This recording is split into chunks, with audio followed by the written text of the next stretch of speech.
তুই সত্যি করে বল মনা, আজ অবধি তোকে আমি কিছুতে মানা করেছি? মুখে হাত রেখে বল।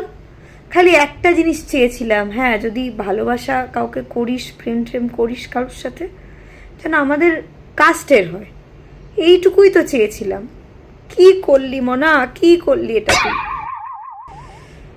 তুই বল, তৃষা দিদি তোর, সেও তো লাভ ম্যারেজ করলো, কিন্তু কেউ জানতো? আশেপাশে কেউ কোনোদিন খবর পায়নি। তোরটা পুরো পাড়া জানে। ছি ছি ছি, আমি লজ্জায় বেরাতে পারি না বাইরে।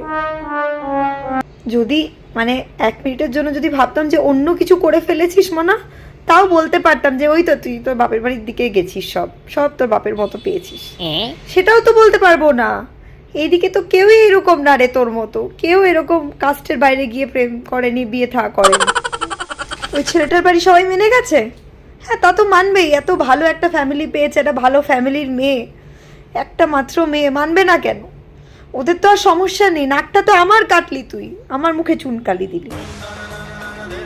তোর তো সবসময় মেয়ে বন্ধু ছিল, কোথা থেকে এই ছেলেটা জুটলো?